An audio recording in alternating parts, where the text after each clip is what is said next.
After the cross, what happened after Jesus died? Once, on a hill called Golgotha, just outside the city walls of Jerusalem, the skies turned dark in the middle of the day. The earth trembled, and the sinless Son of God, Jesus Christ, breathed his last breath on a rugged Roman cross. He was mocked, pierced, and crucified, not for anything he had done wrong, but for everything we had. The crowd dispersed. The temple curtain tore in two. A Roman centurion, hardened by death, whispered in awe, "Truly, this was the Son of God." But what happened after that moment? After the Savior died, was buried, and placed in a sealed tomb? This is the story of what happened next. That evening, a man named Joseph of Arimathea, a quiet follower of Jesus, went to Pilate and asked for the body.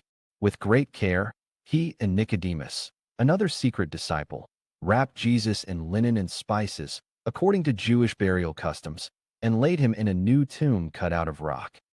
A stone was rolled over the entrance, and guards were posted. The religious leaders feared Jesus' disciples might try to take the body and claim he had risen. But those who loved Jesus didn't yet understand what was about to unfold. They were grieving, confused, and afraid. 3 days later, just as the sun was rising, Mary Magdalene and other women came to the tomb, but the stone had been rolled away.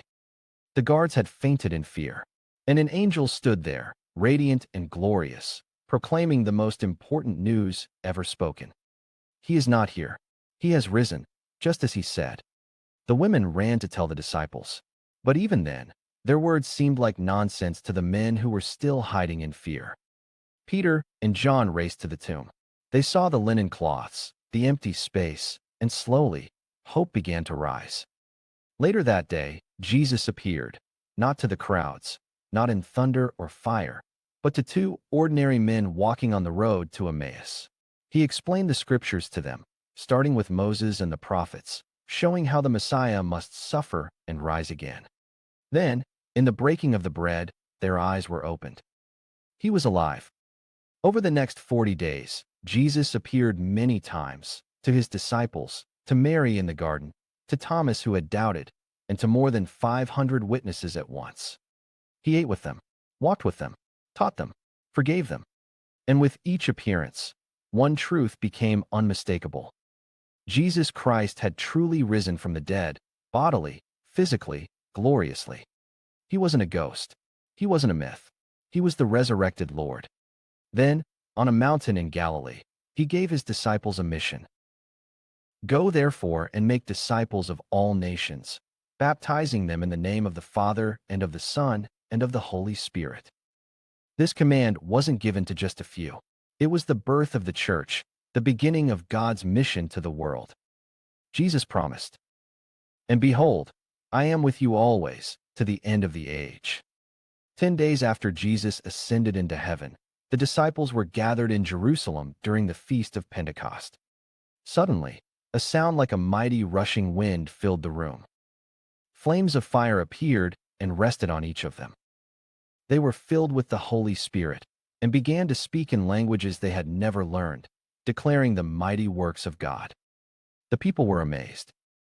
And Peter, once fearful and uncertain, stood up boldly and preached the gospel. "This Jesus, whom you crucified, God has raised up. Repent and be baptized for the forgiveness of your sins." That day, 3,000 souls were added to the church. The church was born, not through power or wealth, but through preaching, baptism, and the Lord's Supper. Through the Word, through the Spirit, through grace alone, faith alone, in Christ alone. And just as Jesus promised, he was with them, and he is still with us. So what happened after Jesus died? He rose. He appeared. He forgave. He sent. He reigns. This is not just a story from the past. This is the foundation of our faith. The resurrection of Jesus changes everything. Because he lives, we live also. Because he lives, our sins are forgiven. Because he lives, death has lost its sting. And because he lives, we have hope, even in the darkest night.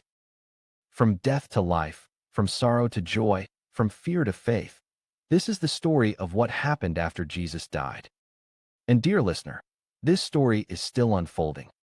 In churches, in homes, in hearts, yours included. Come and see, believe, and rest in the promise. Christ is risen. He is risen indeed. Alleluia.